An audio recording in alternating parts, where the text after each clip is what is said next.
Good morning, good afternoon, or good evening, depending on what time you're watching this. My name is Carrie, and I want to welcome you to Bethel Kids at Home, in my home, where we are talking all about indescribable, your Creator has no limits. You see, the God that we follow is big, and He created this whole world, and He has massive amounts of creativity. I don't know if you have ever been amazed at some of the things that God has made. When you look out and you think about something like the big, giant Grand Canyon, to think that God made that. Well, what about other things that are maybe not so obvious? Like, for example, I'm wondering if you know why dogs have loose skin. Any ideas?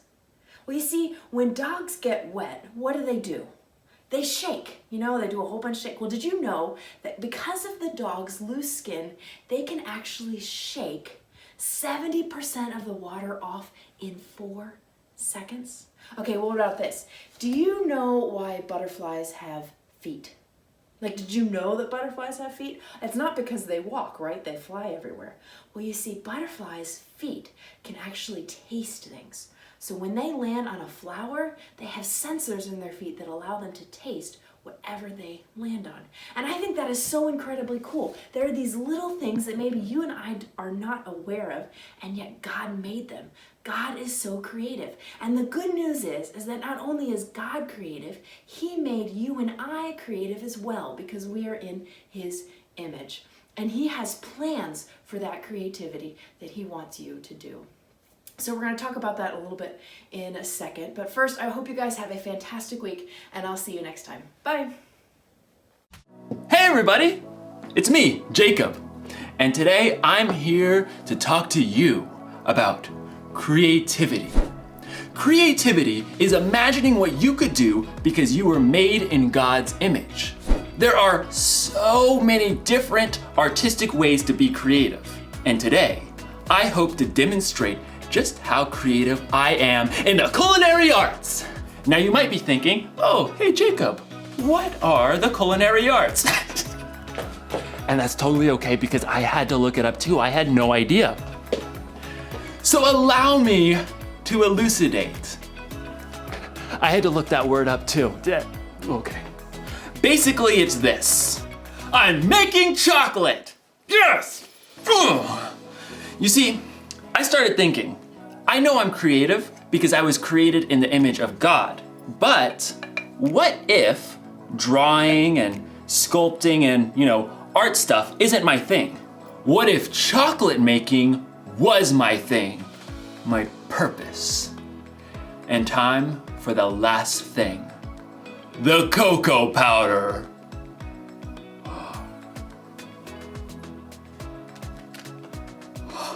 In my research, I learned that chocolate comes from a bean that grows from the cacao tree, which technically means that chocolate's a vegetable.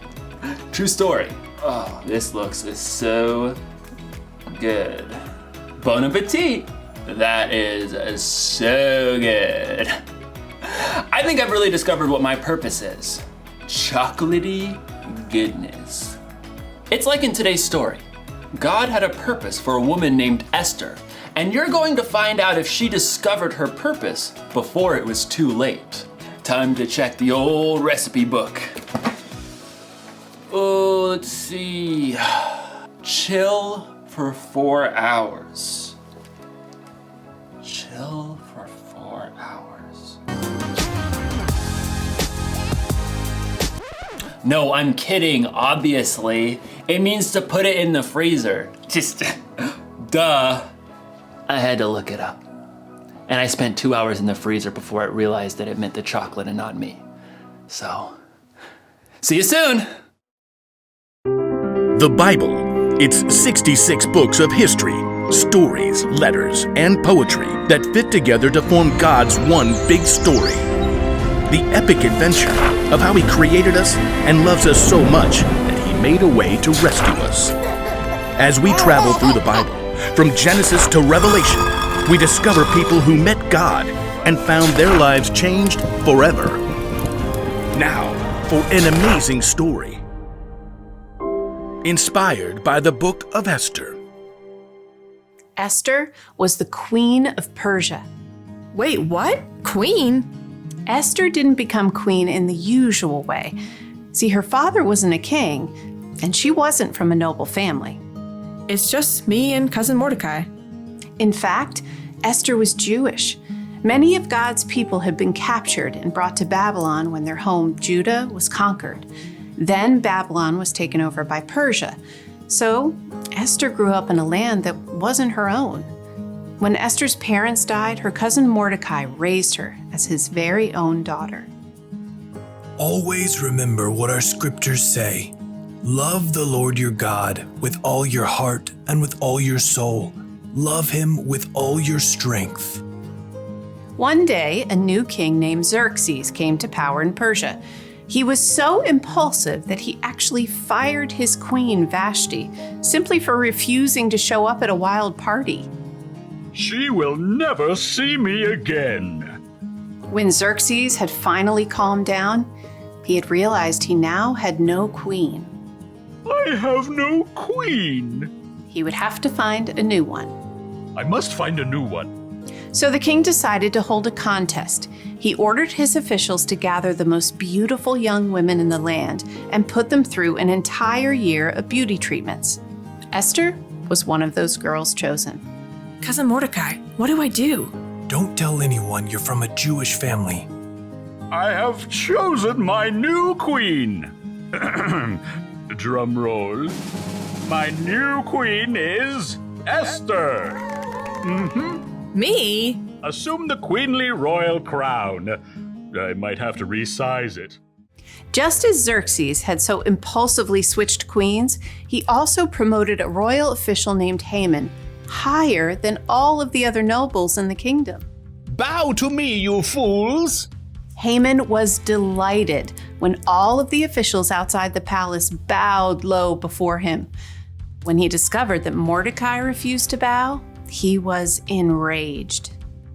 You have to bow! Somebody make him bow! Haman was so angry. He made a plan to destroy not only Mordecai, but all the Jews in the land. He laid it out for the king. Your Majesty, these Jews live differently than everyone else. They don't obey your laws. Fiddlesticks! That's just wrong. Precisely. Give the order to destroy them. Consider it done. Xerxes agreed to the terrible decree. Messengers took the letter all over the kingdom. Hear ye, hear ye. On the 13th day of the 12th month, all Jews are to be killed. Hear ye, hear ye. When Mordecai and the other Jews discovered the horrible news, they dressed in rough clothing and wept bitterly. Mordecai sent a message to Esther in the palace, telling her what Haman had done. You must ask the king to save our people. Esther was devastated. She sent a response to her cousin. No one can come before the king unless he sends for them. If I do it, I'll die, unless he reaches out his gold scepter to me. Mordecai sent his answer right back. You may not escape, even though you're queen. Who knows? It's possible that you became queen for just a time like this. He's right. Here, tell this to Mordecai. Gather all the Jews. Don't eat anything for 3 days. I and my servants will fast too. Then I'll go to the king. Esther faced an impossible dilemma, but she took 3 days to prepare her heart and her mind. Bring my most beautiful royal robes. Heart racing, Esther entered the throne room. Across the long hall, she saw the king seated high on the throne. Breathless, she waited for him to see her. Please, please, please. The king looked up, his dark eyes locked on Esther's face. And then he smiled. He reached out his golden scepter. Thank God. What is it, Queen Esther? I'll give you anything, up to half my kingdom. Esther could have made her request right away, but she knew she would have a better chance if she made the king curious. King Xerxes, if it pleases you, come to a feast I prepared today. Oh, and bring Haman. Consider it done. Esther created an elaborate feast, for the king and his number 2 official. Look at me, you peasants, invited to the queen's banquet. At the meal, King Xerxes once again tried to discover what Esther wanted. I'll give you anything, up to half my kingdom. Once again, Esther held her ground and waited for the perfect moment. I'd like you and Haman to come to another feast tomorrow. Then I'll answer your question. The king agreed, and Haman spent the whole evening bragging to all of his friends. You guys, the queen thinks I am the bomb. But the second feast was a different story. As before, Esther prepared an incredible meal. Both Haman and the king were quick to dig in. What do you want me to do for you? I'll give you up to half my kingdom. Esther took a deep breath. Something told her this was the right moment. Your Majesty, let me live. Please spare my people. We have been sold to be destroyed. Haman paled and choked on his fillet, but the king's face flushed red with rage. Who is the man who has dared to do such a thing? Esther turned her gaze on Haman. Haman is the one. In a panic, Haman threw himself at the queen. Totally didn't mean it. Please, please, please let me live. You dare attack the queen? Take him away. That very night, Haman was killed, and the king created a new order that would allow the Jews to be saved. We will celebrate this day with great joy. God had given Esther a surprising position in a foreign nation, and when the time was right, she would use all she had been given to save her people.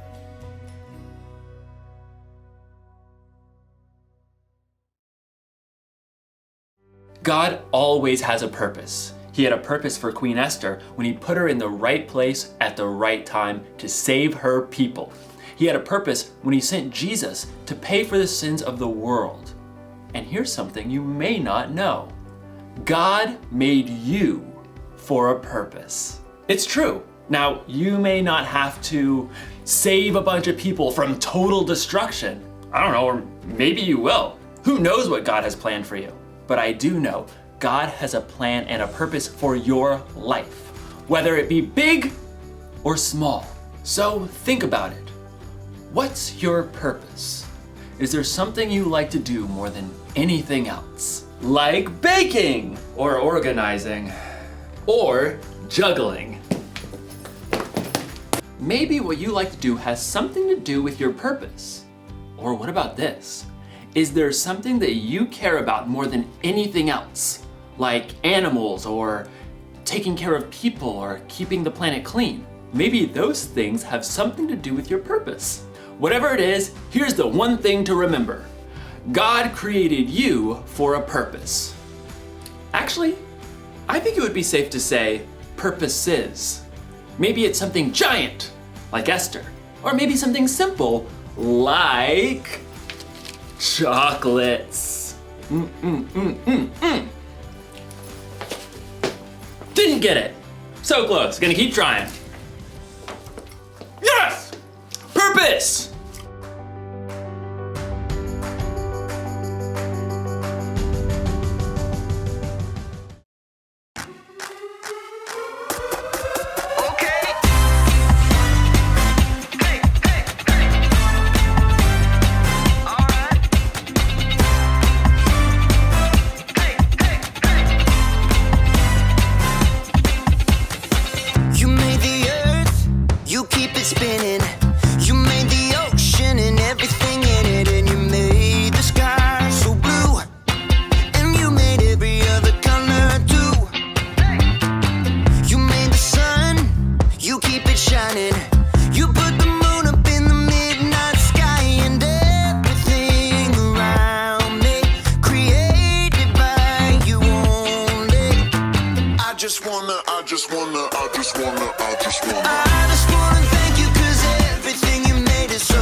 just wanna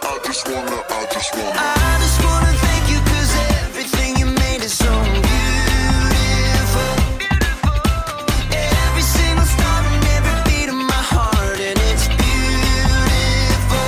Here we go, break it down now. Everything you created with your imagination is wonderful and good. Wonderful and good.